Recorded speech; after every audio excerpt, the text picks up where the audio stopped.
All right, meeting is recording. All right, so we'll go ahead and open the Planning Commission meeting for December 16th at 6:32. And rise for the Pledge of Allegiance. Henry.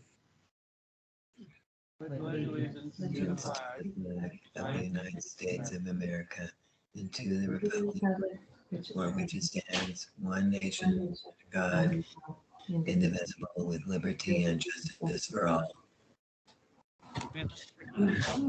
It's tricky with all the lag and everything. Yeah, we should Stay on task. Sorry, folks. We should ask you guys to mute before we have the Yeah. the pledge. It's okay. It's just like in grade school where everybody's kind of on their own page. At least they're all in the same room. Yeah. So we'll go ahead and go over to Angela for a roll call of commissioners. Okay. Commissioner Stevens? Here. Commissioner Melcher? Here. Commissioner Journey? Present. And our new commissioner, Laura Wood? Present. Commissioner Wolfius? Laura. Here. Commissioner Parker? Here. And Commissioner Lohman is absent. So we have a quorum. All right, so our public comment section is right now, and that is for anybody online or in the room that wishes to address the commission with anything that's not on our agenda this evening, as we have no one in the room, and I don't believe anyone online. So at this point, we will move on to the meeting minutes from November 18th, Planning Commission.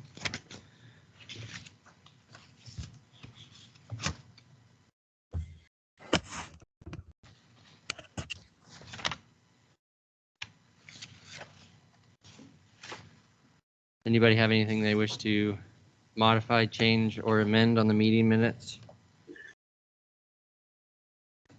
I would move that we pass whatever it was. We have a motion from Henry. Approve the minutes. Okay.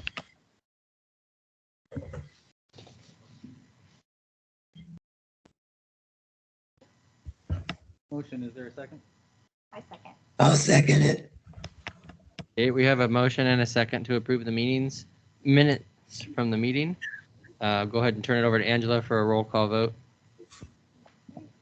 Commissioner Parker? I'm going to abstain. I was not here. Okay. Commissioner Wolfius? Here. Commissioner Wood?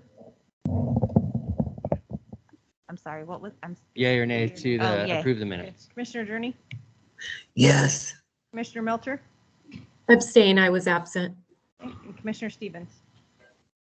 Aye. All right. So moving on, our public hearing section is vacant for this evening. So we'll go ahead and, do you want to do the staff updates or do you want to jump right into the old robo reader? Yeah, we could do staff updates. Don't really have a lot to update. I have one partition application right now. It's for 24th Avenue behind the Public Works building. Oh, right. and That's all I have on the docket right now. So besides code updates, I have been taking all of the edits that we've done, or the ones that I have, and editing our copies. And then Blair will put his in, and then I think we'll come back with the edited versions, just with the track changes on. Yeah, well, we have track changes on, and so we're putting in your comments and the things that you wanted changed, and then there's some things for us to research with Walt Wendolowski, who wrote everything for us. And once that's done, we will bring that document back to you. You'll have track changes still visible, so you'll be able to see what's changed, and we'll only look at the changed portions to make sure that they meet your approval. And at that point, I believe we'll need to have an actual public hearing to hear from anybody who cares to comment on it, and you'll be able to vote on it to be recommended to the council. And then it will go to council and it'll have to be Is it get read in 3 times? like Well, everything else? it'll depend on, initially they'll have an opportunity to kind of examine and we can work with them to have a series of work sessions to go over it. I have my doubts that they will want to. It's but, exciting stuff.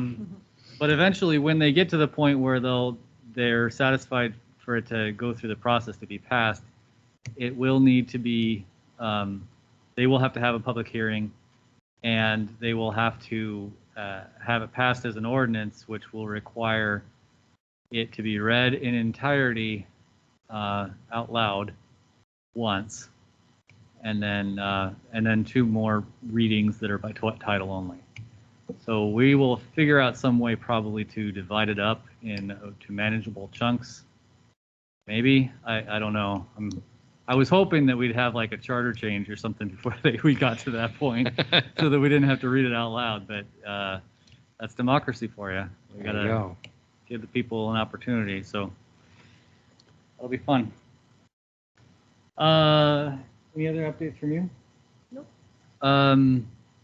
So from me, we do have some. I've talked to you before about that Project Falcon that we were a finalist in. Right. We have actually been removed from contention there, so we didn't make their short list, which is sad. We haven't gotten much in the way of feedback from them yet because they're still going through their process. Once they have their final decision made, they have told us they'll meet with us to kind of give us some feedback. As far as why they didn't As far as choose. what was it that they didn't care for, or what made the decision? They were very complimentary about the community, very complimentary about the staff organization and everything like that. Ultimately, of course, for them, it's a business decision Sure. on whether it meets their needs. So I'm interested in hearing what they have to say. But the whole process, I think that the upside is the whole process was very much a learning experience for me and for the rest of the city. We've never really been to that level of contention for a project like this before. And so it actually provided a good opportunity to deepen relationships with our utility partners and within the city on things like this. So it was quite positive in a lot of ways. Unfortunately, it didn't go the way we wanted, but we'll still learn from it. And there's other fish in the sea. There's other projects to work on. So. And then at what point do we find out company name that was? I imagine once we are able to get feedback from them and they've made a final decision, then we'll be able to find out who the heck they were. Yeah. Mhm. Yep. So Commissioner Wood, to fill you in, I don't know if you heard about that, but we were being considered by a major manufacturer as a location, as a site. During that process, we never found out who they were. They do it all confidentially, so we shall see. Other than that, we had our last public meeting for the streetscape plan on Tuesday, and so I've got some drafts to look at, and the presentation I believe is up on the city website, but if it's not, it'll be up there soon for you to look at if you'd like. Some cool things in there. The council seemed to like them a lot of the ideas, and it's just a matter of getting that passed and then finding the funding to actually pay for a lot of those improvements. So Yeah. we'll see what we can find. But I think the Festival Street idea is probably the most exciting to most people. So if you have any questions about that, feel free to let me know. And other than that, I have a question about Sure. economic development. What's the store that's getting a storefront upgrade across from the gym? Across from the gym. That's, That used to be either insurance or it jewelry still store. is. It's, Eastland Property Management. yeah. And then the insurance. Oh, yeah. I didn't see them getting a facelift. Yeah, it's just Yeah. been resheeted with no groove T111 and Oh, okay. new windows. I think there's an email I need to respond Yeah. with an application from them. 'Cause I haven't really seen anything from them at all. They might just be doing it ahead of time too. So We shall see. I suspect that they're applying for some city grant funds as well, but they're supposed to apply for those first and then start their work. So Right. we'll see if they get approved for anything. Same with building permits. Yeah. yeah, they came to us. That's Yeah. how I know about it. Mhm. Any other questions on stuff like that? No, not for me. Okay. Yeah. I guess we're ready to dive into the code. Yep. I feel bad, Commissioner Wood, that you're getting in on the tail end here. All the exciting stuff has already been That's right. read. It's my Oh, fault yeah. for joining at the end of the year, so. No, that's So we're on okay. the second tab, 13. Once you all are ready, I'll just have So be to the one in the back, yeah. find the right page here. The second tab of the second 13.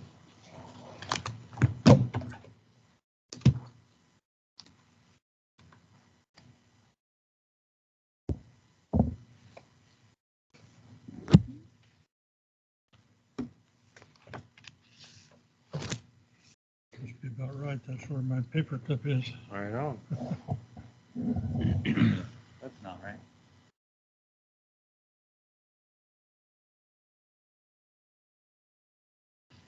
I think there's some one. There we go. The next section is also says 17.100. Is it? All right. Now,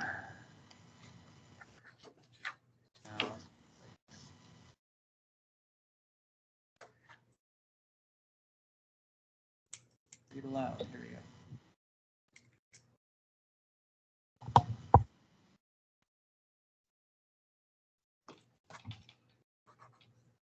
Are you guys able to hear that at home? Mm-mm. You have No? to go That's back right. into Teams and then, Now I remember I have to change something. What was it that I had to change?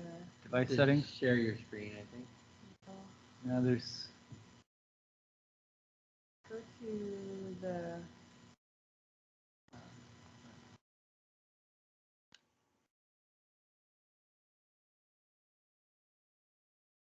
You see the folder with the arrow, hover over it, don't click on it. Go to your right, no, up above.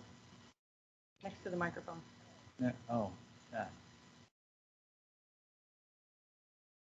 Share content, include computer sound. Right there, right there. There you go. All right. So, oh, we also have to share document, right? Yeah. Okay. Development standards in this development code protect the public Now can health, you hear it? safety, Yeah. and welfare by establishing standard setbacks, maximum building heights and other development standards that apply to various uses. For lands or uses with unique characteristics, the intent and purpose of the development standards may be maintained while allowing for a modification to the requirements. An adjustment may be approved for those requests resulting in no more than a 10% change in a quantifiable standard.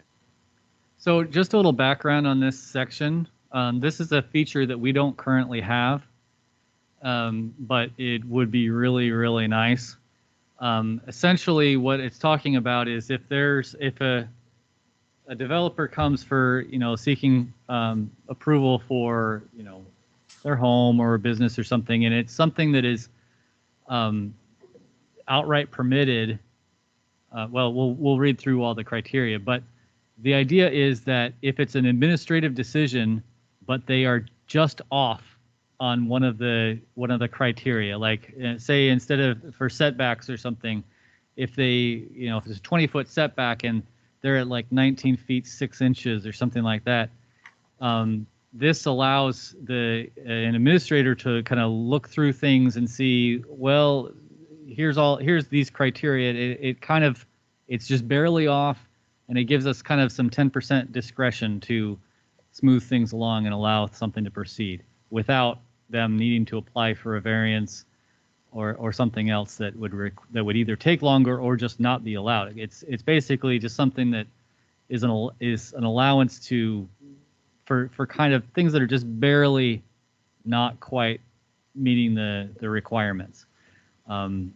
So that's kind of the idea behind it. So is that just a one person signs off on it, or Well, there is a there process for it, and we'll for read through. two people? Okay. It's so right now administrative decisions, we have a process that they go through, but they ultimately are signed off by me, or whoever the city manager designates. And so it's not stuff that is typically controversial. It's basically for things that are outright permitted, you know, like a single-family home in an R1 zone. It's just kind of, we've already approved that those are allowed there. Yeah. But this would be in those little requirements that maybe can't be quite met. So It's this it's is a up good to move. 10%. That's and what a that's what variance the is draft. over 10%. What's that? This is up to a 10% change, and a variance is more than 10%, correct? Yeah, I mean, yes. Well, a variance is anything that varies from the standard. Right now, we don't have it split into a 10% or anything like that because we don't have this at all. So yes, a variance would be required for anything beyond that 10%. Okay. So I think it's a good idea. It's a really good move for customer service. It helps to move the process along without getting bogged down in other requirements. Okay, I will continue the recording or the reading. 17.100.020 Process. Adjustments applications shall be reviewed in accordance with the Type 2 review procedures specified in Chapter 17.124. 17.100.030 Application. An application for an adjustment shall be filed with the city and accompanied by the appropriate fee. Notice shall be subject to the provisions in Chapter 17.124.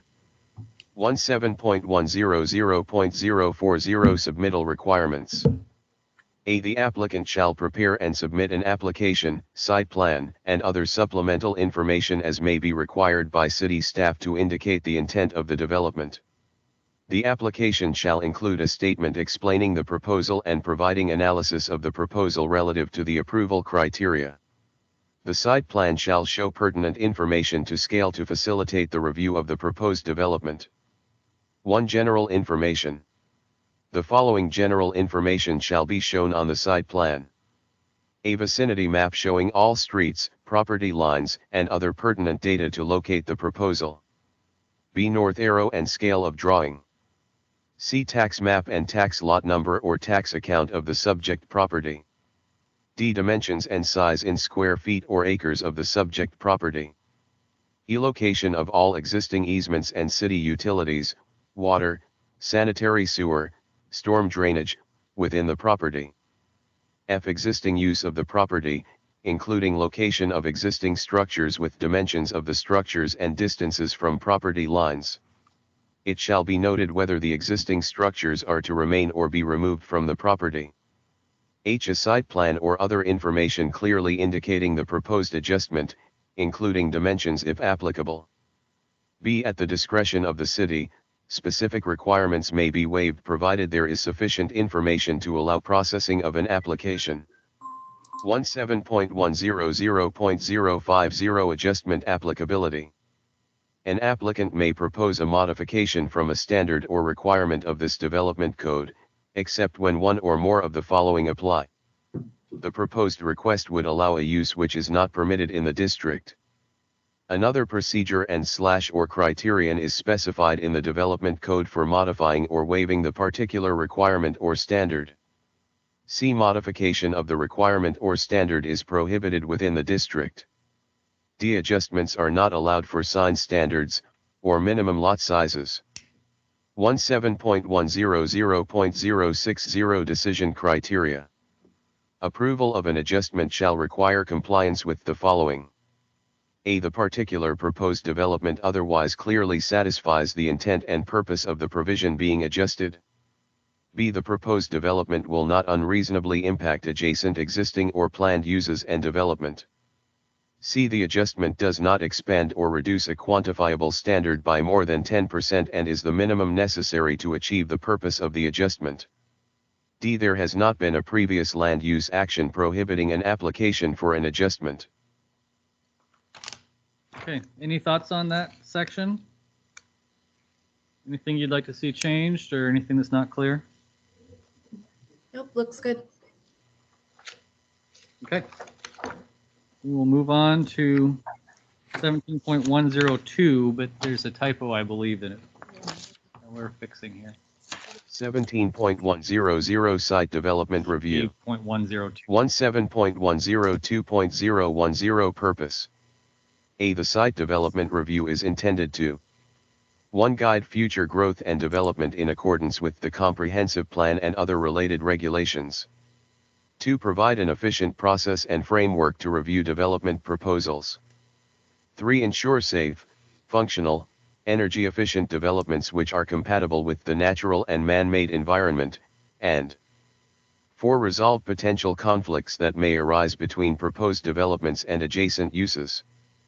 B. The site development review provisions relate to physical characteristics of a property, proposed site improvements, and proposed buildings. The site development review provisions do not deal with the use of property. Use is regulated by the provisions of each individual zone. 17.102.020 Process. Site development review applications shall be reviewed in accordance with the Type 3 review procedures in Chapter 17.126. 17.102.030 Application. An application for site development review shall be filed with the city and accompanied by the appropriate fee. Notice shall be subject to the provisions in Chapter 17.126. 17.102.040 Applicability of provisions.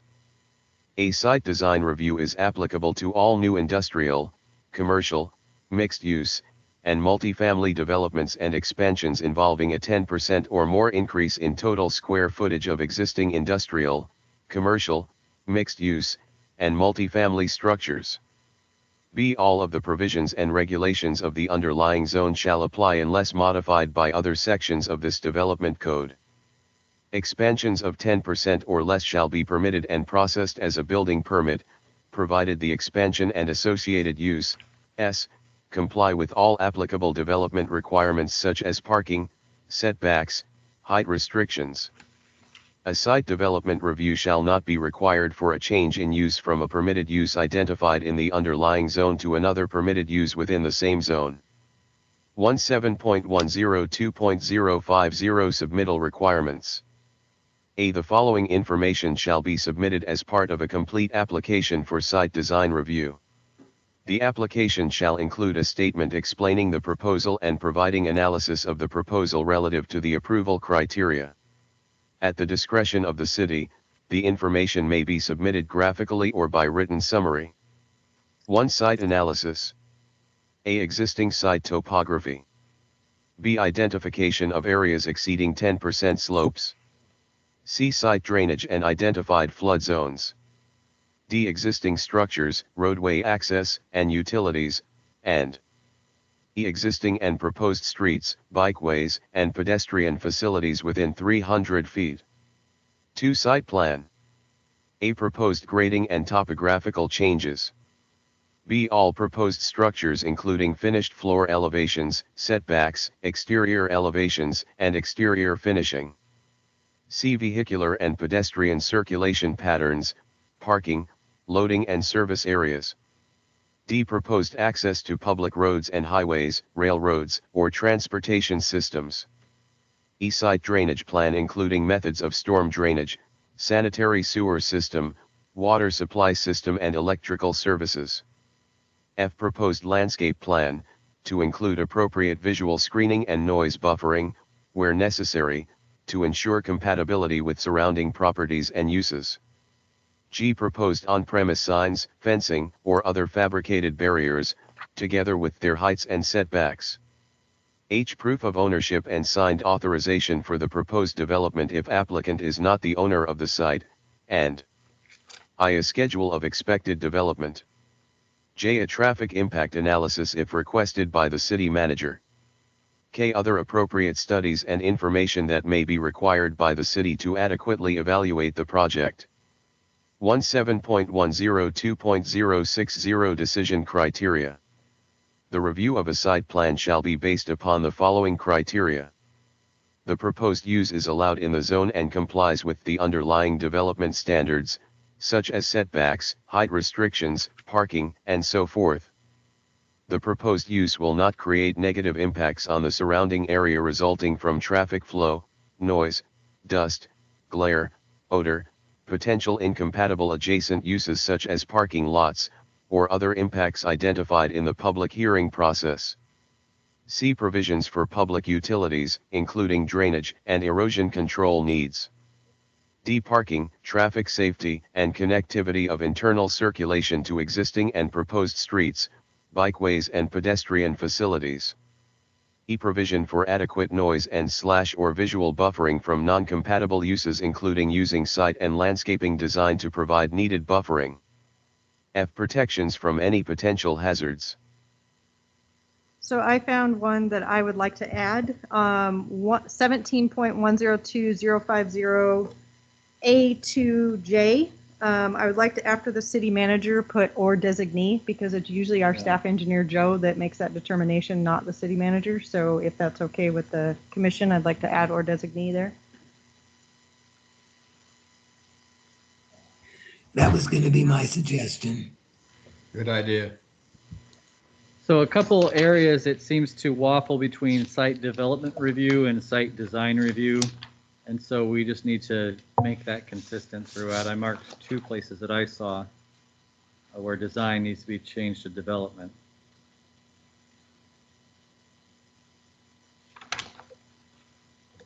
This is something we don't have in our code as it stands now. And so I think it's a good improvement in that right now, if somebody's applying for a permitted use, there may not be anything that the city has over a lot of the internal stuff on that site. It's limited to just, it's an outright permitted use, and so they're allowed to do it, and they just have to follow building code. And so our city engineer, our staff there are things that need to be done with the site to account for drainage and where the traffic goes, et cetera, that we don't necessarily have much in the way of clout to actually accomplish that. So this would kind of trigger more of that for those kind of development.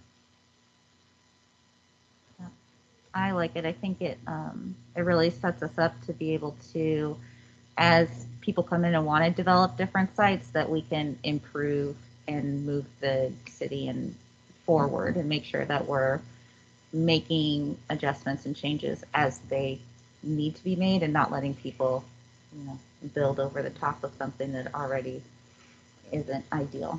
For an individual property owner, this isn't really going to apply much.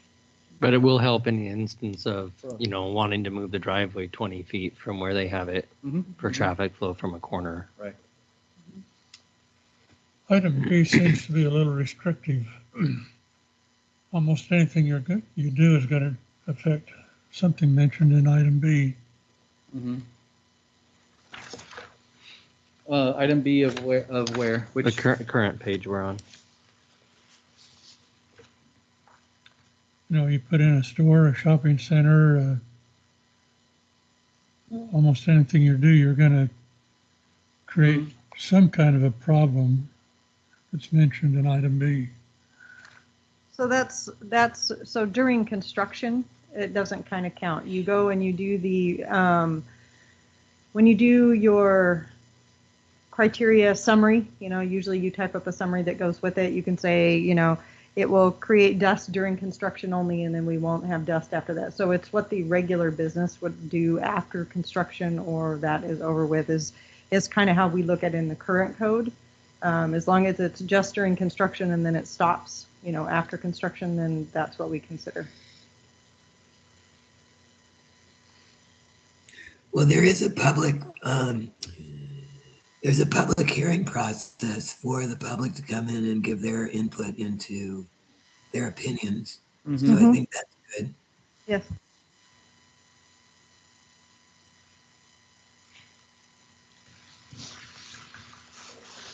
Any other thoughts or desired changes?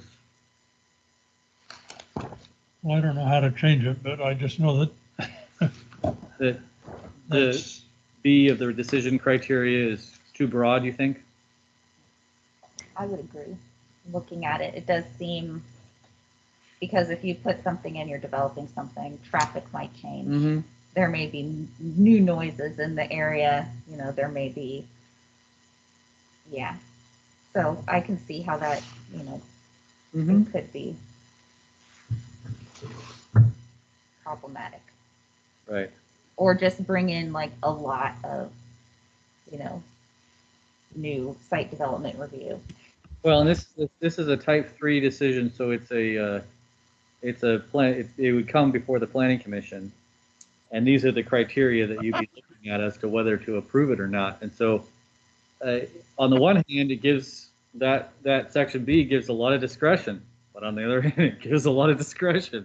So it's kind of a question of how whether it should be more specific or more limited, or if it should be within your role to consider those and stop something from moving forward if it. Yeah, we do have a lot of city ordinances that help control a lot of those things as well. Mhm. Even if they were to go through planning commission, in normal business operation, they wouldn't be allowed based on zoning to create too much noise beyond a certain point. I know they have to submit a lighting plan as far as glare and light pollution.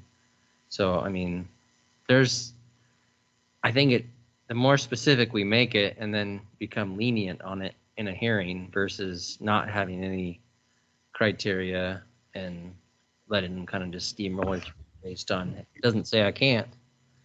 We So- could consider a little change of wordage. You know, the proposed use will consider negative impacts. But when you say will not, if somebody's going to be really technical, we can't do anything in the town. Well, and to Henry's comment, will not create negative impacts according to whom and how much. And there's no way to measure that for us at all. Yeah. So in that regard, it seems a little bit like a quagmire, because what might seem a minor negative impact to one person might be a huge negative impact to somebody else. Mm-hmm. Well, What according if- to whom is going to be according to you all, essentially, or whoever succeeds you in your position. Well, What- no, I hear what you're saying, but it's kind of a based on our opinions rather than anything more quantifiable. What if we put that the proposed has a plan to mitigate any negative effects? So maybe putting in the site plan that is a portion of what we require, if there's going to be, or if they see that there's going to be any negative effects, so there's a plan to mitigate those things.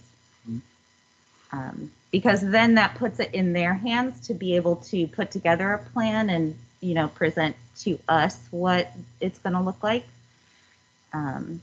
Instead of saying it won't create any, because like Henry mentioned, any changes in development might create some impact, but requiring them to come to us with the plan, or at least to show us what those impacts are. You mentioned that in the summary they often tell you what the impacts will be during construction and then after that they won't be there. But if there is something that is proposed to have an impact, that they also bring that as part of their plan.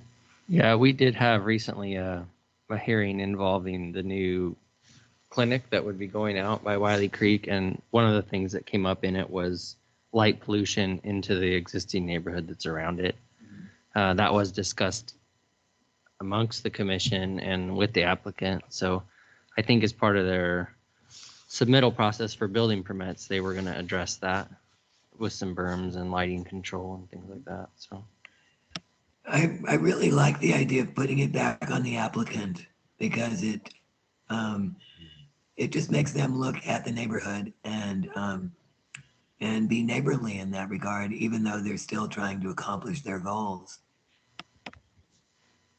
And I think it sets an expectation that anybody who's developing is trying to mitigate any negative effects to the surrounding area. I mean, that a lot of what is in the site plan supports that. But this is just getting it more specific. So, I'm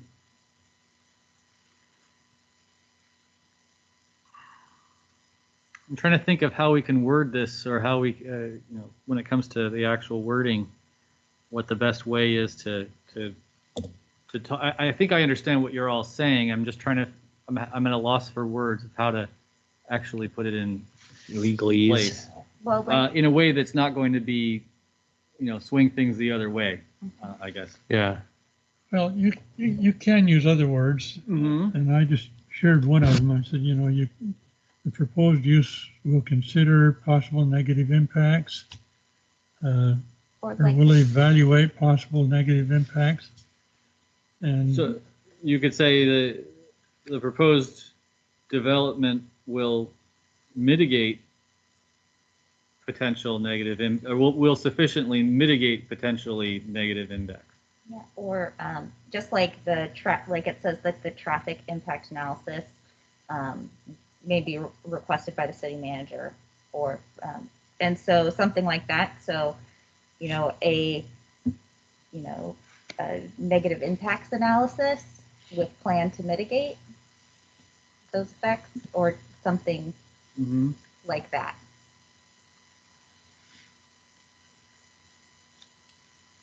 I'm thinking that this is something we might want to loop Look at Walt in other and see if he has other some municipalities. suggestions. But I think we have a general idea of what you're saying, and I think we'll try to come up with The legalese to with get some us good there. defensible language. Yeah, something about like they're saying, whether it's the applicant shall do what they can to mitigate negative impacts on the surrounding area. That Yeah. also takes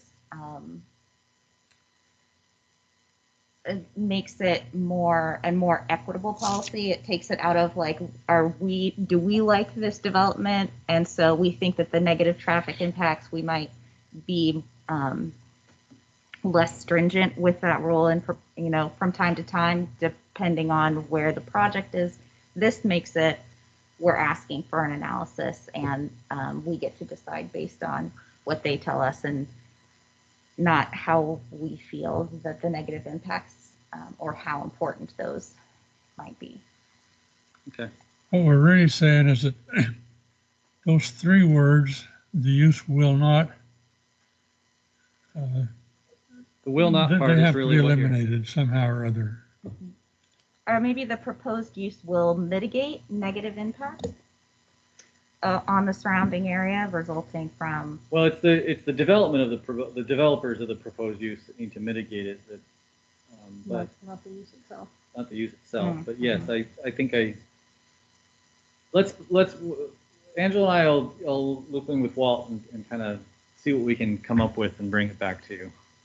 Doesn't the Planning Commission already have the authority to impose any additional conditions as part of an approval process?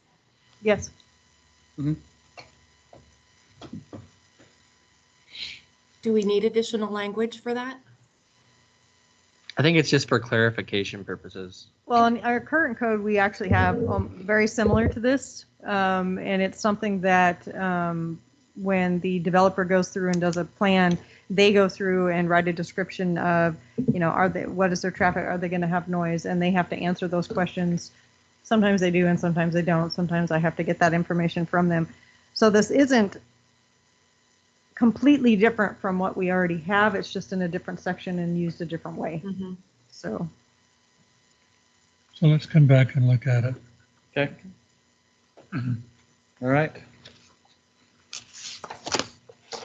Moving on. It looks like for the next couple of sections, that same Yeah, they're all, I corrected them in the other one. that same error with the first number continues, but we'll correct that.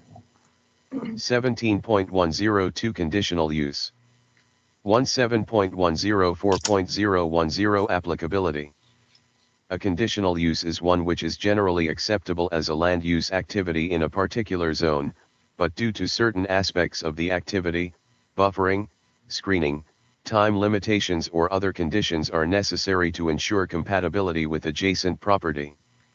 Conditional uses are presumed to be allowed unless conditions to ensure their compatibility cannot be established. 17.104.020 Process. Conditional use shall be reviewed in accordance with the Type 3 review procedures specified in Chapter 17.126. 17.104.030 Application. An application for a conditional use shall be filed with the city and accompanied by the appropriate fee. Notice shall be subject to the provisions in Chapter 17.126. 17.104.040 Submittal Requirements. The applicant shall prepare and submit an application, site plan, and other supplemental information as may be required by city staff to indicate the intent of the development. The application shall include a statement explaining the proposal and providing analysis of the proposal relative to the approval criteria. The site plan shall show pertinent information to scale to facilitate the review of the proposed development. 1. General information. The following general information shall be shown on the site plan. A vicinity map showing all streets, property lines, streams, flood zones, and other pertinent data to locate the proposal. B. North arrow and scale of drawing. C. Tax map and tax lot number or tax account of the subject property. D. Dimensions and size in square feet or acres of the subject property and of any proposed parcels or lots. E. Location of all existing easements within the property. F. Location of city utilities, water, sanitary sewer, storm drainage, within the property. G. Existing use of the property, including location of existing structures with dimensions of the structures and distances from property lines. It shall be noted whether the existing structures are to remain or be removed from the property. H. A site plan clearly indicating the proposed location of the proposed conditional use, including the dimensions of any existing, expanded, or new structure proposed to house the conditional use, along with all site improvements including parking, lighting, screening, landscaping, etc. 17.104.050 Decision Criteria. A conditional use shall be approved if the applicant provides supporting evidence that all the requirements of this development code relative to the proposed use are satisfied, and demonstrates that the proposed use also satisfies the following criteria. A. The use is listed as a conditional use in the underlying district and complies with the development requirements of the underlying zone. B. The characteristics of the site are suitable for the proposed use considering size, shape, location, topography, and location of improvements and natural features. C. The proposed development is timely, considering the adequacy of transportation systems, public facilities, and services, existing or planned for the area affected by the use. The proposed use will not alter the character of the surrounding area in a manner which substantially limits, impairs, or precludes the use of surrounding properties for the primary uses listed in the underlying zone. Any negative impacts of the proposed use on adjacent properties and on the public can be mitigated through application of other code standards, or other reasonable conditions of approval that include but are not limited to those listed in this chapter. 17.104.060 Conditions of Approval. In approving a conditional use permit application, the Planning Commission may impose, in addition to those standards and requirements expressly specified by this chapter, additional conditions determined to be necessary to assure that the proposed development meets the decision criteria as well as the best interests of the surrounding properties, the neighborhood, and the city as a whole. These conditions may include, but are not limited to, the following. 1. Requiring larger setback areas, lot area, and / or lot depth or width. 2. Limiting the hours, days, place, and / or manner of operation. 3. Requiring site or architectural design features that minimize environmental impacts such as noise, vibration, exhaust / emissions, light, glare, erosion, odor, or dust. 4. Limiting the building height, size, or lot coverage, or location on the site. 5. Designating the size, number, locations, and / or design of vehicle access points, parking areas, or loading areas. 6. Increasing the number of required parking spaces. 7. Requiring street rights of ways to be dedicated and streets, sidewalks, curbs, planting strips, pathways or trails to be improved, so long as findings in the development approval indicate how the dedication and/or improvements, if not voluntarily accepted by the applicant, are roughly proportional to the impact of the proposed development. 8. Limiting the number, size, location, height, and lighting of signs. 9. Limiting or setting standards for the location, design, and/or intensity of outdoor lighting. 10. Requiring fencing, screening, landscaping, berms, drainage, water quality facilities or other facilities to protect adjacent or nearby property, and the establishment of standards for their installation and maintenance. 11. Designating sites for open space or outdoor recreation areas. 12. Requiring the protection and preservation of existing trees, soils, vegetation, watercourses, habitat areas, drainage areas, and historic or cultural resources. 13. Requiring ongoing maintenance of buildings and grounds. 14. Setting a time limit for which the conditional use is approved. B. Uses existing prior to the effective date of this chapter and classified in Title 17 as a conditional use shall meet the criteria for modification of approved plans and developments. C. The Planning Commission may require the applicant of an approved conditional use permit to enter into an agreement with the city for public facility improvements. Okay. Questions, comments?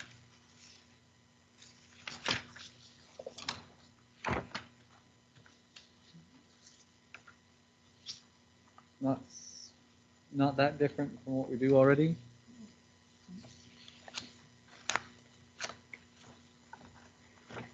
Okay. Hearing none, we'll go on to 17.106.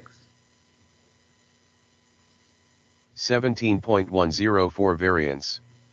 17.106.010 Applicability.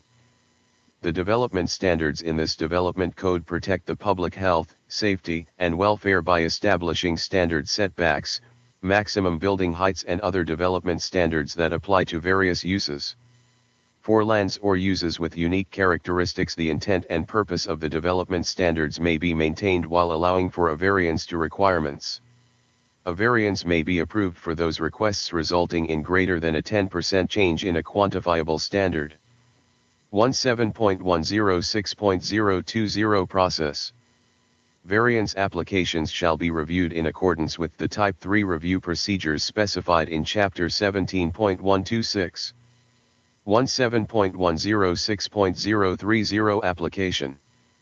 An application for a variance shall be filed with the city and accompanied by the appropriate fee.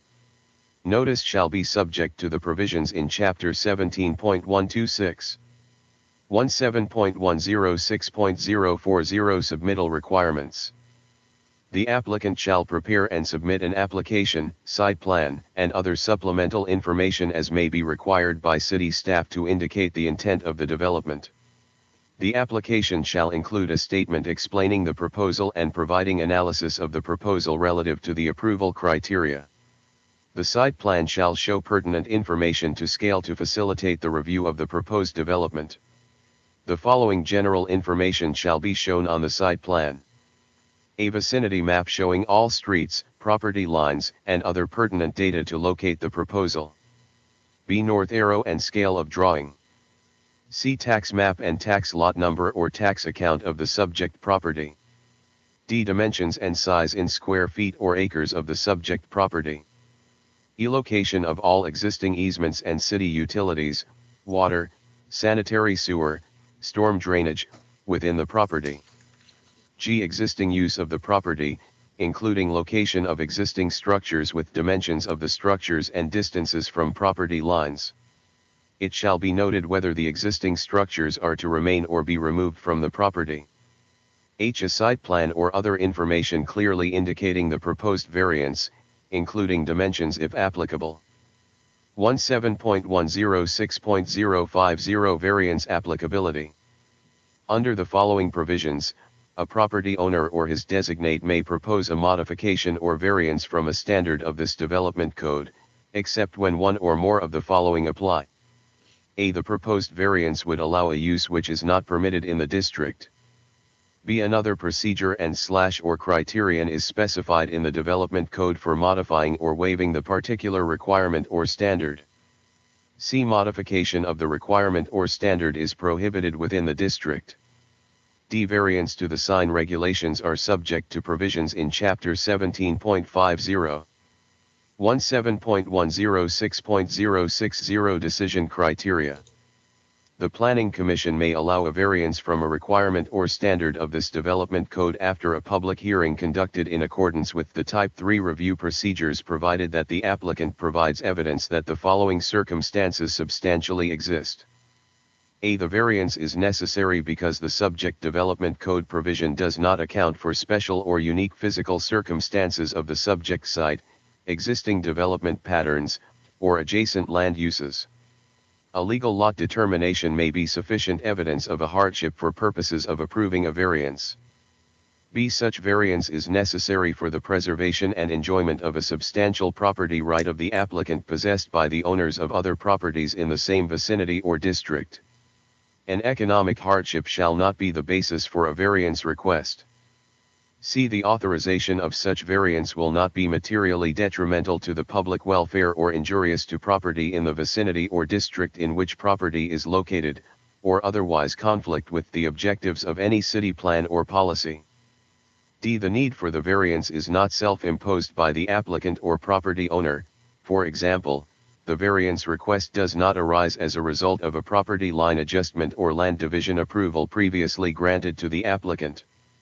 E. The variance requested is the minimum variance which would alleviate the identified hardship. F. All applicable building code requirements and engineering design standards shall be met. Okay. We've talked a lot about variances in the past. Any questions or comments on this? I found a typo on the last page. C, the last page, it should be district in which the property is located, not in which property is located. One thing that confused me is 17.106.050 variance of applicability.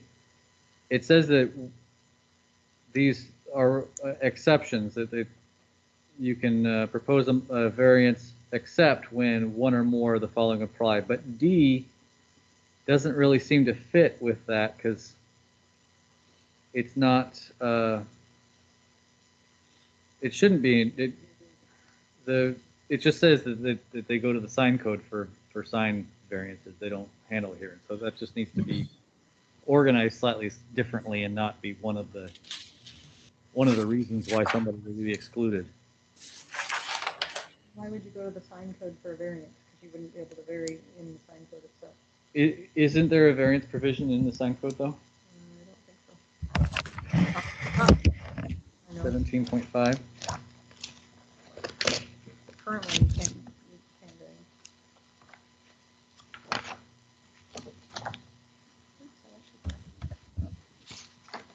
Still went too far.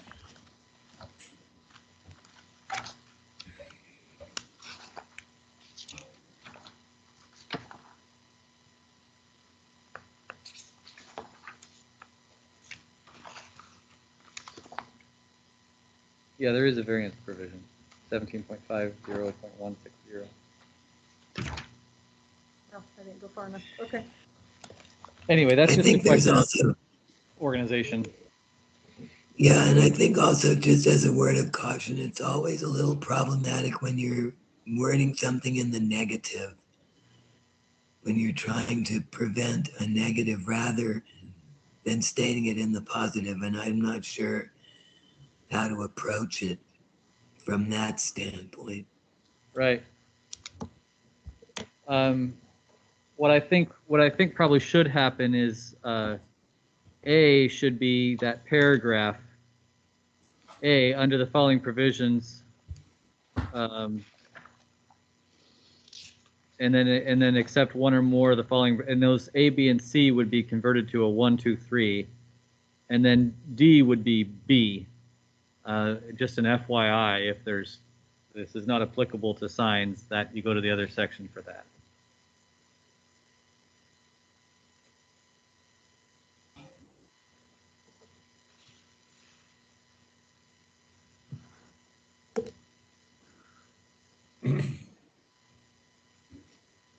I think that would be helpful. It would make a little more sense, in my opinion. Yeah.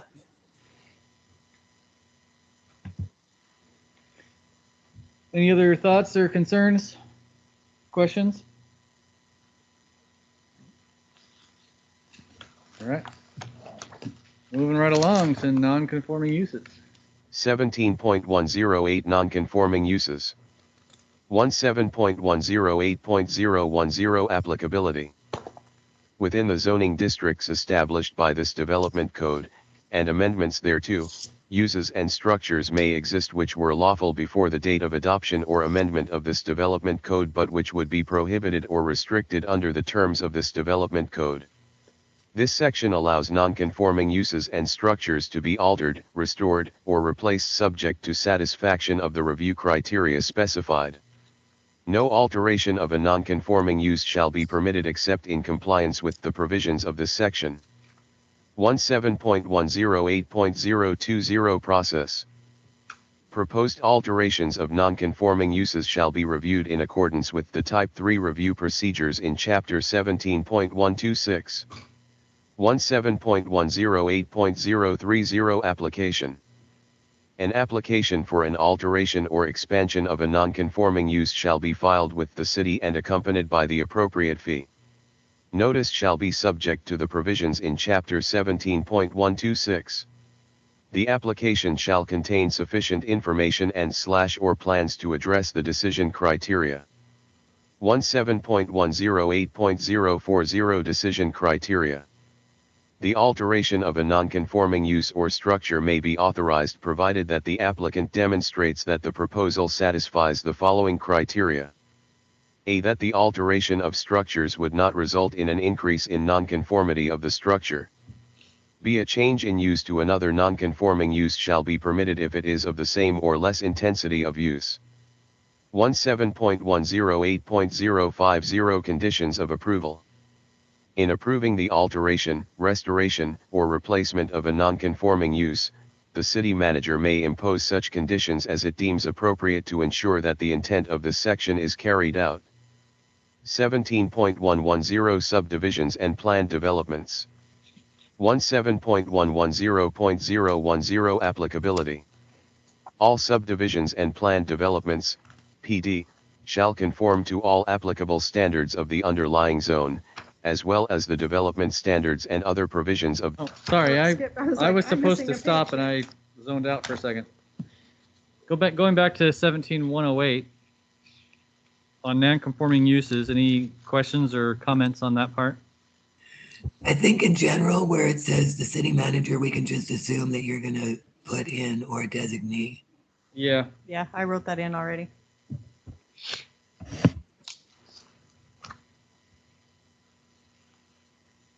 Yep. Anything else? It's pretty straightforward. Yep. All right. Sorry about that. That's all right. Back to 17.110. This development code unless otherwise modified by provisions in this section. 17.110.020 Process. Preliminary plats for subdivisions and planned developments shall be reviewed in accordance with the Type 3 review procedures in Chapter 17.126. 17.110.030 Application. An application for a subdivision or planned development shall be filed with the city and accompanied by the appropriate fee. Notice shall be subject to the provisions in Chapter 17.126. 17.110.040 Submittal Requirements. The following submittal requirements shall apply to all preliminary plat applications for subdivisions or planned development. All applications shall be submitted on forms provided by the city along with the appropriate fee. It shall be the applicant's responsibility to submit a complete application which addresses the review criteria of this section. The application shall include a statement explaining the proposal and providing analysis of the proposal relative to the approval criteria. B. Applicants for subdivisions shall submit one 11x17 copy of the preliminary plan along with one digital copy. The preliminary plan shall include the following. 1. General information. The following general information shall be shown on the tentative plan. A vicinity map showing all streets, property lines, streams, floodplain and other pertinent data to locate the proposal. B. North arrow and scale of drawing. C. Tax map and tax lot number or tax account of the subject property. D. Dimensions and size in square feet or acres of the subject property. E. Name of the subdivision, or PD. 2. Existing conditions. A. Location of all existing easements within the property. B. Location of city utilities, water, sanitary sewer, storm drainage, within or adjacent to the property proposed for use to serve the development. C. The location and direction of water courses or drainage swales on the subject property. D. Existing use of the property, including location of existing structures. It should be noted whether the existing structures are to remain or be removed from the property. E. Direction of drainage and approximate grade of abutting streets. F. Proposed streets, approximate grade, and radius of curves. G. Any other legal access to the subdivision other than a public street. H. Contour lines related to an established benchmark on city datum, having the following minimum intervals. I. Areas with less than 5% slope, 1 foot contours. 2. Areas with slope between 5% and 10%, 2 foot contours. 3. Areas with slope greater than 10%, 5 foot contours. 3. Proposed plan. A. Locations, approximate dimensions, and area in square feet of all proposed lots. All lots shall be numbered consecutively. B. Location, width, and purpose of any proposed easements. C. All areas to be offered for public dedication. D. If any portion of the property is not proposed to be included in the subdivision or any public dedication, that portion shall be identified as a remnant parcel. A draft subdivision or development plan shall be included showing how the proposed subdivision will provide needed access and utilities to serve future development of the remnant parcel. E. Proposed phasing. C. The following supplemental information shall be required for all PD preliminary plan applications. 1. Proposed uses on the property, including sites, if any, for attached dwelling units, recreational facilities, parks and playgrounds or other public or semi-public uses, with the purpose, condition, and limitations of such reservations clearly indicated. 2. Designation of the location of the building pads, or areas, or setback lines or setback standards for all buildings to be constructed. 3. Architectural renderings of the proposed residential and commercial buildings and structures. 4. The approximate location and dimensions of all commercial, mixed-use, or multifamily structures proposed to be located on the site. 5. Calculations justifying the proposed density of development as required by Chapter 17.60. 6. Landscaping plan indicating location of existing vegetation and proposed improvements.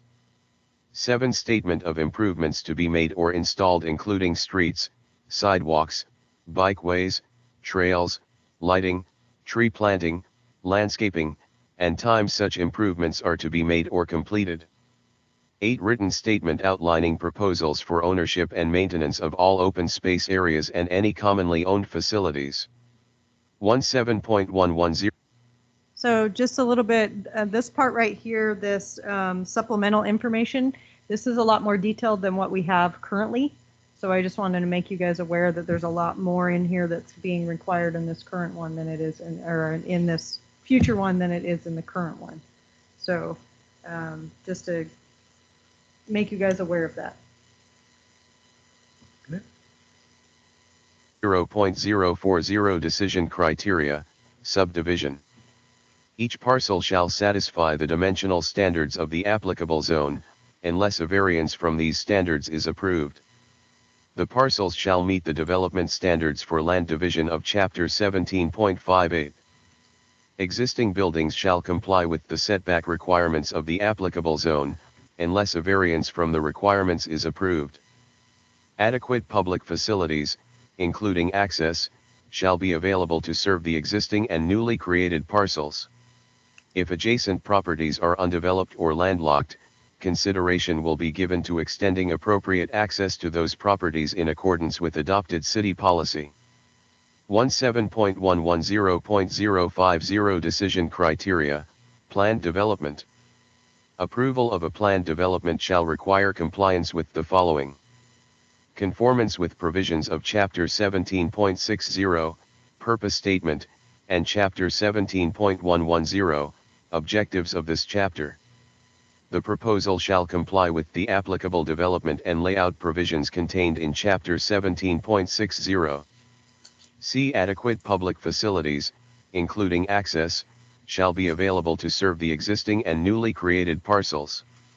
If adjacent properties are undeveloped or landlocked, consideration will be given to extending appropriate access to those properties in accordance with adopted city policy. 17.110.050 Final Plat Requirements. A. The final plat shall be submitted to the city in a form and with information consistent with Linn County Survey and Map standards and state laws regarding plats of record and surveys. Where the development code directly conflicts with state or county laws, codes, or regulations, the provisions of the state and county laws, codes, or regulations shall apply. B. The applicant shall submit 2 identical reproducible copies of the final plat for signature. The plats shall be Mylar, meeting the requirements of the county surveyor.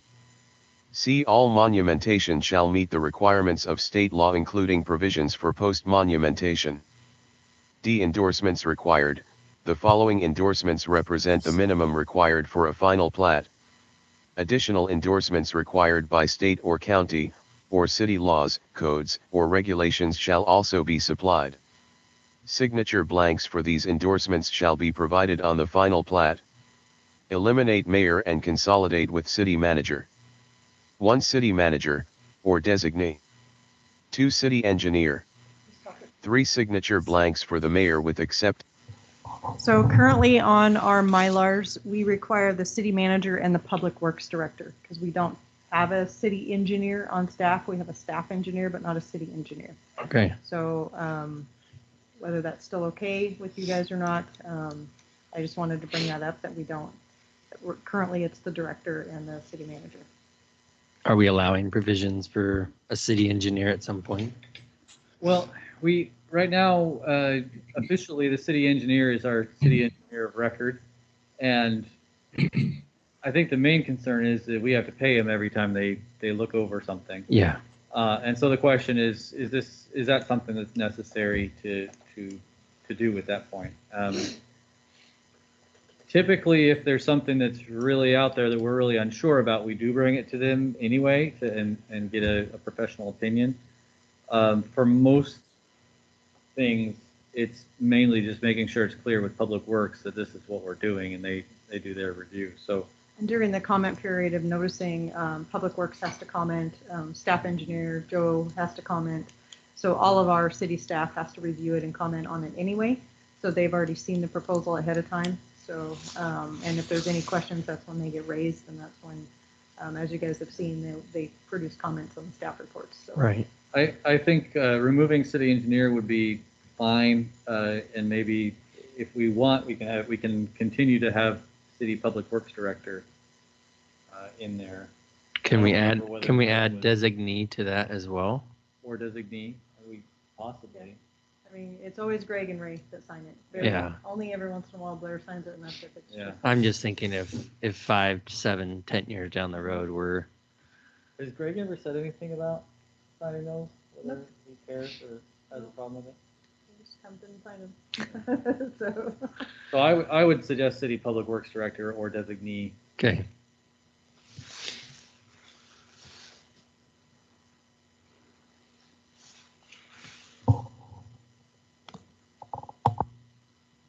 Declaration for dedications of land to public use, other than public utility easements.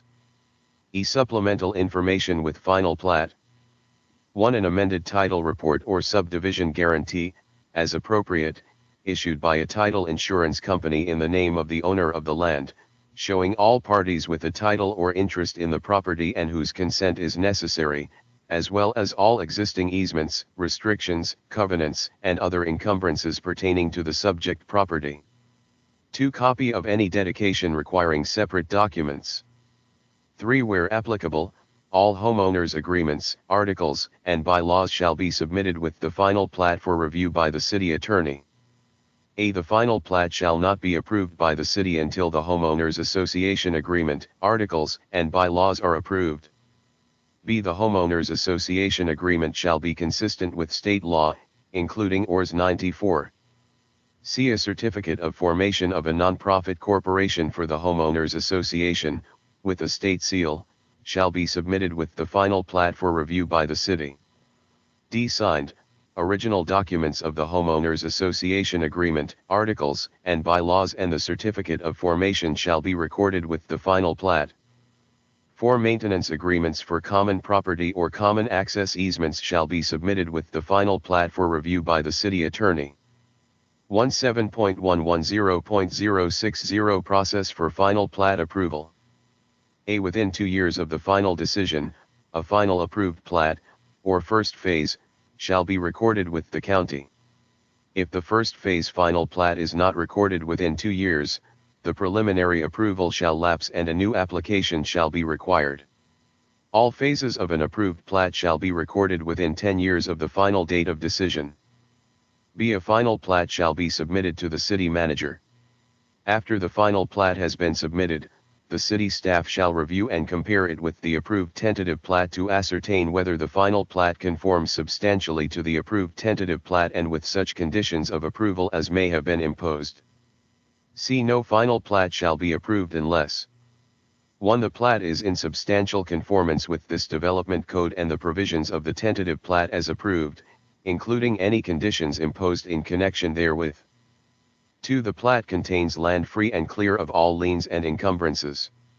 All dedications to the public of all public improvements, including but not limited to streets, roads, sewage disposal, and water supply systems, the donation of which is required by this development code or was made a condition of the approval of the tentative plat. 3. Any common areas or improvements to be held jointly by the future owners of the lots or by a homeowners association are indicated on the plat with the appropriate references to the structure of ownership. Any bylaws or agreements subject to approval by the city will be approved before the city manager signs the plat. 4. The city has received adequate assurances that the applicant has agreed to make all public improvements which are required as conditions of approval of the tentative plan, including but not limited to streets, alleys, pedestrian ways, storm drainage, sewer, and water systems. The provisions for providing adequate assurance are found in the Public Works Design Standards. D. If the city finds that conditions specified in subsection C of this section have not been met, the applicant shall be advised of the changes that must be made and afforded the opportunity to comply. Rejection of a final plat shall not affect the tentative plan approval. E. When the city finds that the final plat is in substantial conformity to the approved tentative plan and is otherwise in lawful form, the city manager shall sign and date all 3 reproducible copies of the plat. F. Following endorsement of the plat by the city manager, and the city engineer, the applicant shall submit the plats to the Lynn County Surveyor for final review and compliance with applicable state and county regulations. Take the following actions and pay all required review fees. G. Effective date for final plat approval. The approval process for a development shall become final upon the recording of the approved final plat together with any required documents with the county. Approved final plats shall become void 1 year after final city approval if they are not recorded. So one change on E, 3 reproducible copies, it's only 2 are required. 2? Yeah. On the previous, it's just off the screen now, but where it talks about pedestrian ways, are we going to add bikeways back into that? It's been in several other sections. On which part? It's just off my screen here. I think it was in B or C. Yeah. Oh, all dedications to the public of all public improvements, including but not limited to streets, roads, and sewage disposal and water supply systems. I don't know where is that. Yeah, and then it goes into pedestrian right there, 4. I don't know where is that here. Yeah, All it's right there. pedestrian ways. Yeah. Does the pedestrian ways include the bikeways? and bike paths? Yeah, Because that's making it sound like it's the sidewalks, even if they had a green space. well, it does say including but not limited to, Okay. so. It just the bikeways was terminology used a couple Elsewhere, chapters back. previously. Yeah. Yeah, just even this evening. Yeah, well, we can add bikeways in there, and I know at some point we're trying to become more pedestrian and bike friendly, so whatever we can do to preserve probably it. better for everybody's health. Yes.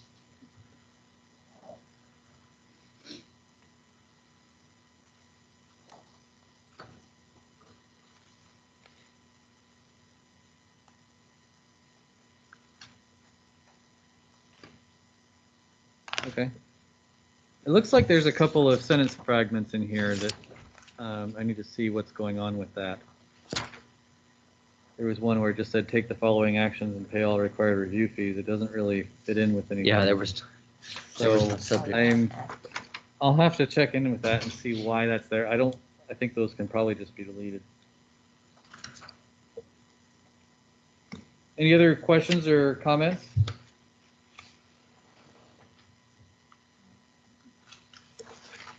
Alrighty, making good time.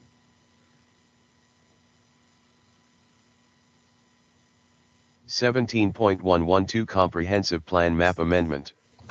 17.112.010 Applicability. The Comprehensive Plan Map designates property for long-term development purposes. A plan map amendment is required to change the designation of property.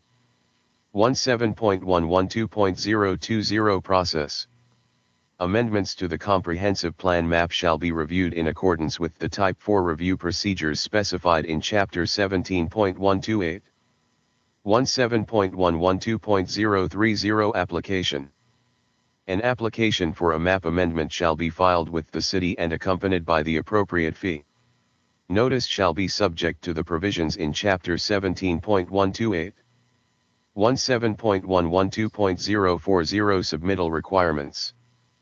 The applicant shall prepare and submit an application, site plan, and other supplemental information as may be required by city staff to indicate the intent of the development. The application shall include a statement explaining the proposal and providing analysis of the proposal relative to the approval criteria. A site plan shall not be required to initiate a comprehensive plan map amendment. 17.112.050 Decision Criteria. Plan map amendment proposals shall be approved if the applicant provides evidence substantiating the following. A. All information and analysis must justify the proposed change relative to the map designation to which the property is proposed to change, and to the map designation from which the property is changing. The analysis must address the impacts from decreasing acreage of one map designation and increasing acreage for the proposed map designation. B. Compliance is demonstrated with the statewide land use planning goals and guidelines and any relevant administrative rules applying to the subject properties or to the proposed land use designation. If the proposed designation requires an exception to the goals, the applicable criteria in the LCDC administrative rules for the type of exception needed shall also apply. C. Consistency with the applicable goals and policies in the comprehensive plan is demonstrated. D. The plan does not provide adequate areas in appropriate locations for uses allowed in the proposed land use designation, and the addition of this property to the inventory of lands so designated is consistent with projected needs for such lands in the comprehensive plan. E. The plan provides more than the projected need for lands in the existing land use designation. F. The proposed land use designation will not allow zones or uses that will destabilize the land use pattern in the vicinity or significantly adversely affect existing or planned uses on adjacent lands. G. Public facilities and services, including transportation facilities, necessary to support uses allowed in the proposed designation are available, or will be available in the near future.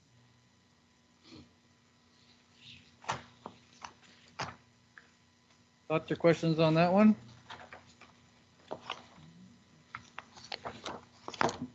right, brings us to zone map amendment. 17.114 Zone Map Amendment. 17.114.010 Applicability. The zone map establishes zone for individual properties. A zone change approval is required to change the zoning of any property. 17.114.020 Process. Zone changes shall be reviewed in accordance with the Type 4 review procedures specified in Chapter 17.128. 17.114.030 Application. An application for a zone change shall be filed with the city and accompanied by the appropriate fee. Notice shall be subject to the provisions in Chapter 17.128. 17.114.040 Submittal Requirements. The applicant shall prepare and submit an application, site plan, and other supplemental information as may be required by city staff to indicate the intent of the development. The application shall include a statement explaining the proposal and providing analysis of the proposal relative to the approval criteria. A site plan shall not be required to initiate a zone map amendment. 17.114.050 Decision Criteria. Zone change proposals shall be approved if the applicant provides evidence substantiating the following. A. The proposed zone is appropriate for the comprehensive plan land use designation on the property and is consistent with the description and policies for the applicable comprehensive plan land use classification. B. The uses permitted in the proposed zone can be accommodated on the proposed site without exceeding its physical capacity. C. Allowed uses in the proposed zone can be established in compliance with the development requirements in this development code. D. Adequate public facilities, services, and transportation networks are in place or are planned to be provided concurrently with the development of the property. E. For residential zone changes, the criteria listed in the purpose statement for the proposed residential zone shall be met. Okay. This is not too far off from what we have right now. Any thoughts or comments? Sorry, these are pretty boring compared to the other pages we've been through. Nothing compared to the cottage cluster. That one was exciting, yeah. 17.116 Text Amendments. 17.116.010 Process. Amendments to the Comprehensive Plan and Development Code texts shall be reviewed as a Type 4 application as specified in Chapter 17.128. 17.116.020 Application. A plan or development code text amendment can only be initiated by the Planning Commission or City Council. Private citizens, however, may suggest text changes. Upon direction of either the Commission or Council, City staff shall establish a file and set a schedule to review the proposed changes. Notice shall be subject to the provisions in Chapter 17.128. 17.116.030 Decision Criteria. Amendments to the Comprehensive Plan or Development Code text shall be approved if the evidence can substantiate the following. A. There are no negative impacts of the proposed amendment on land use and development patterns within the city, as measured by 1. Traffic generation and circulation patterns. 2. Demand for public facilities and services. 3. Level of park and recreation facilities. 4. Economic activities. 5. Protection and use of natural resources. 6. Compliance with existing special purpose plans or programs.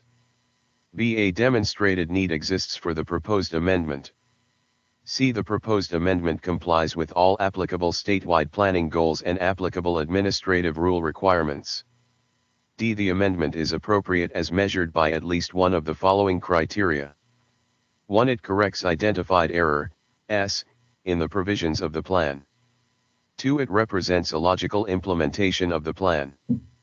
3. It is mandated by changes in federal, state, or local law. 4. It is otherwise deemed by the City Council to be desirable, appropriate, and proper. 17.118 Okay. Questions, comments on text amendments? I think it's the same issue. Which one? A. There are no negative impacts of the- No negative impacts, that's impossible. Well, then it qualifies as measured by traffic generation, demand for public facilities, park and recreation facilities, economic activities, protection and use of natural resources, compliance with special purpose plans and programs.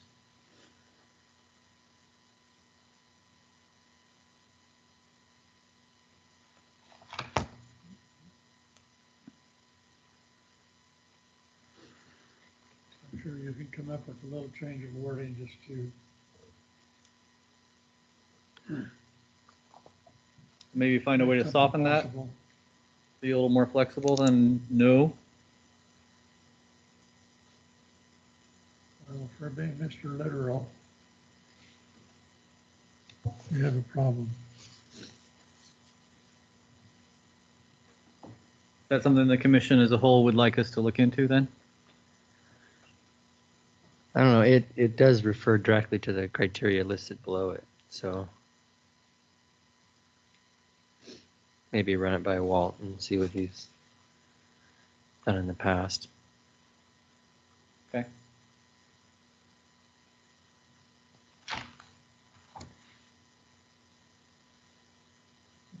Okay, any other concerns or questions?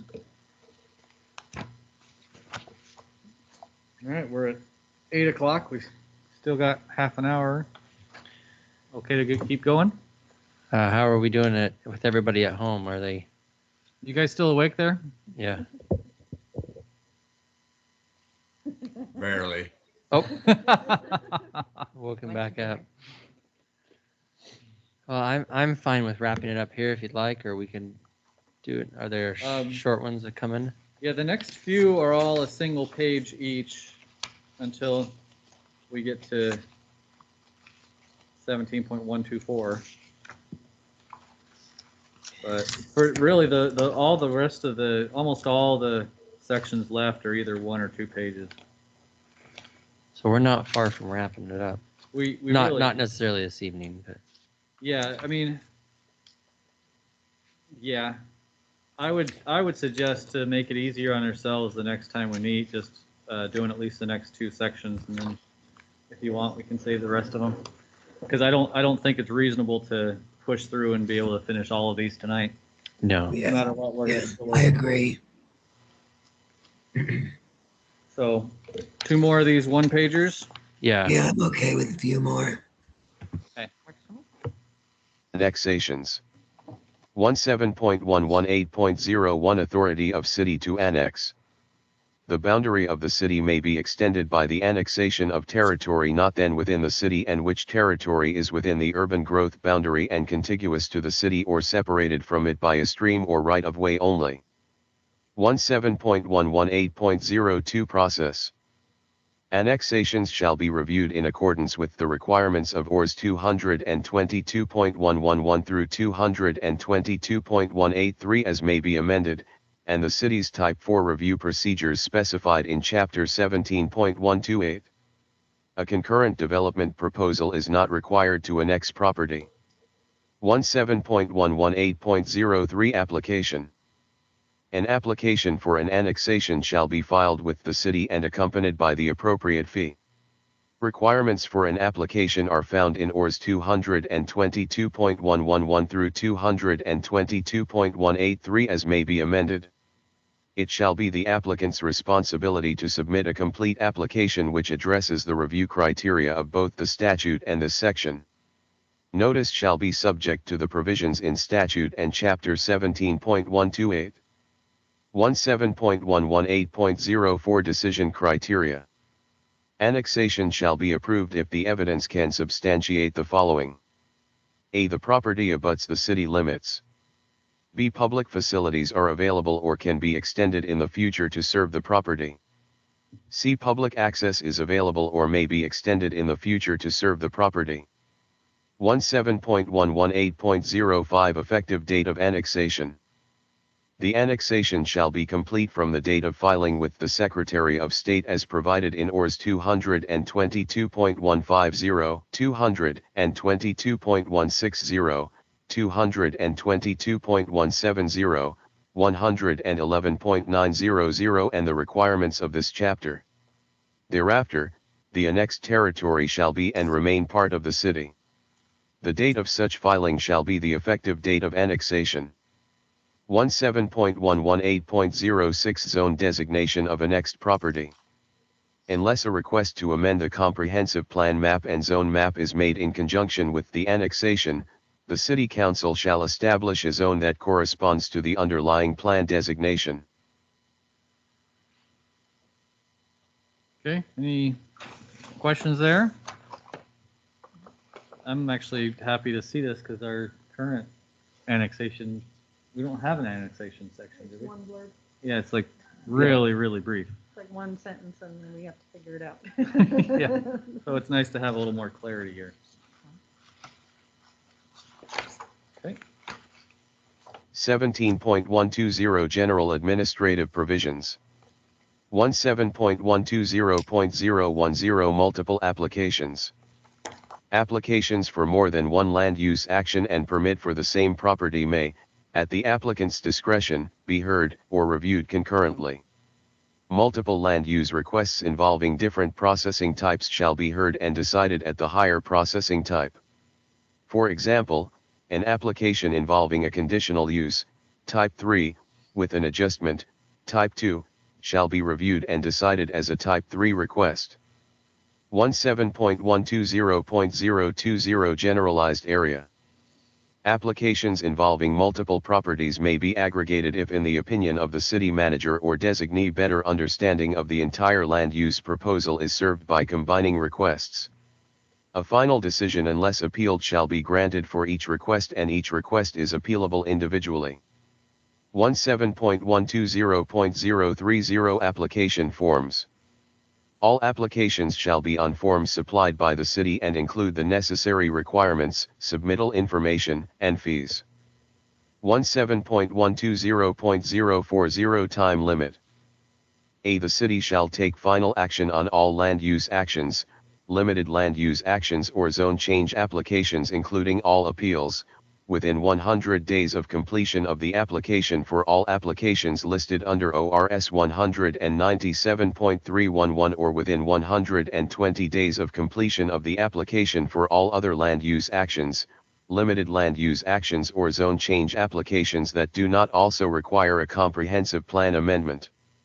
Applications or appeals which require consideration by agencies or entities outside the city jurisdiction are excepted from this deadline. The 120-day deadline may be extended at the request of the applicant. B. If an application is incomplete, the city shall notify the applicant within 30 days of receipt of the application and allow the applicant to submit the missing information. If the applicant refuses to submit the missing information, the application shall be deemed complete, at least for the purpose of subsection B of this section, on the 31st day after the city received the application.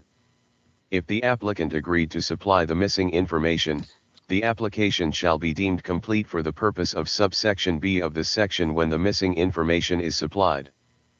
C. If the application was complete when first submitted, or if the applicant supplies requested additional information within 180 days of initial submittal, approval, or denial of the application shall be based upon the standards and conditions which were in effect at the time of submittal.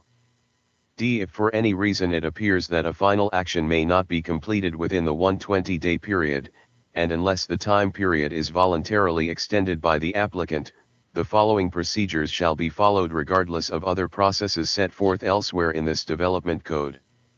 1. The city staff shall notify the city council of the timing conflict by the 85th day. The mayor shall set a time for an emergency meeting within the 120-day period. 2. Public notice shall be mailed to affected parties as specified in Chapter 17.126 except the notice shall be for a period of 10 days.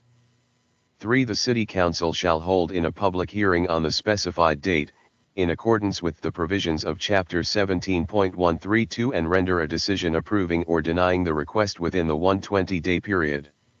Such action shall be the final action by the city on the application. If an application is not acted upon within the time period specified in subsection B of this section, 1. The city shall refund to the applicant either the unexpended portion of any application fees previously paid or 50% of the total amount of the fees, whichever is greater. 2. The applicant may apply in the Circuit Court of Linn County for a writ of mandamus to compel the city to issue the approval.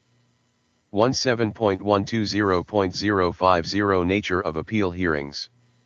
Any planning commission or city council hearing on an appeal shall be held de novo, meaning new testimony may be submitted along with the existing record. 17.120.060 Notice. All mailed notices shall include an affidavit confirming the date and time the notice was mailed along with a list of those to receive notice.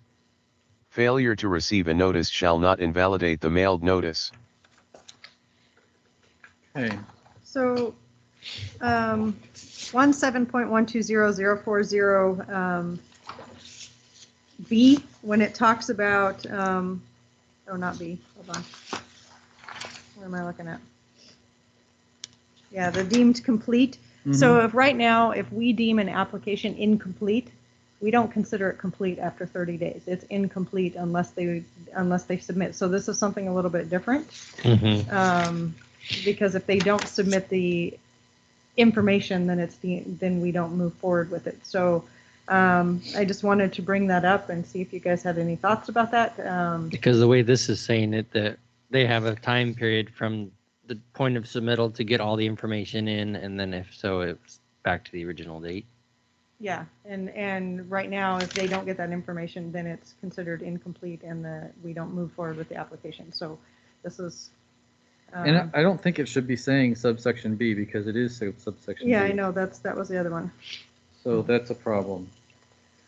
Well, I'm in favor of kind of staying where we are currently with it's incomplete if it's incomplete. I mean, no need to waste staff time pursuing something if we don't have all the information yet.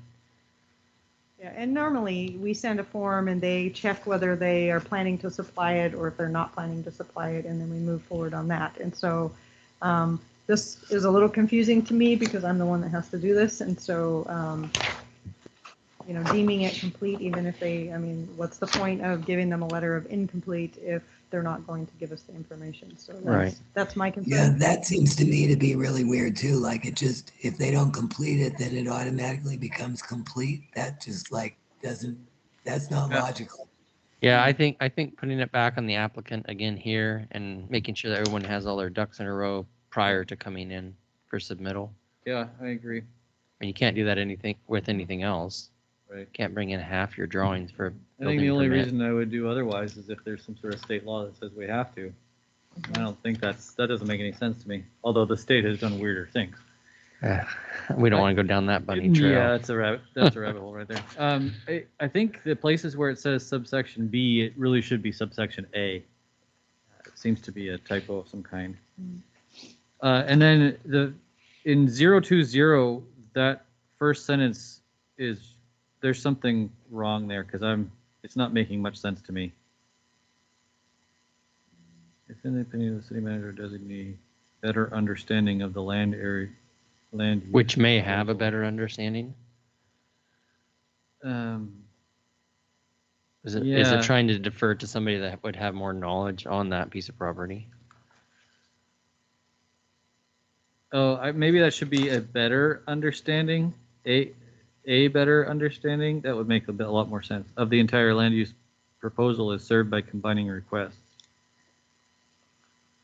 But it could use some commas in there. Yeah. Yeah, that definitely needs some work. Okay. Yeah, we'll correct that. Commas become very evident as you listen to the computer read. Right. The pause going on there.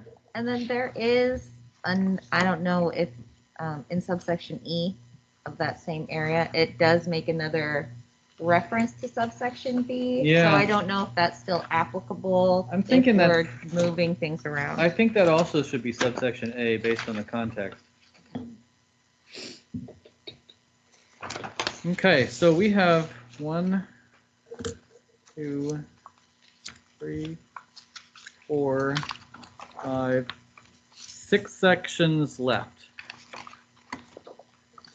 I think I Yeah, we think, don't want to do them all tonight, I don't think. no, I think that's a good chunk to be done at the next. Okay. So we So- will continue next time at section 17.122. All right. So do we have anything else, staff, we maybe remembered during our exciting session with the computer for updates? No? Yeah, we have nothing else to add. All right. So with that, we'll go ahead and close the Planning Commission meeting for December 16th at 8:12 p.m. Merry Christmas, everyone. Merry Christmas, Bye, Jamie. everybody. I think this may be the last public meeting of the year for the city. Well, congratulations. Hey, we made it through 2021. Thank you, Uh. everyone. Let me figure out how to. Merry Christmas to everyone. Bye. Merry Christmas. Merry Christmas.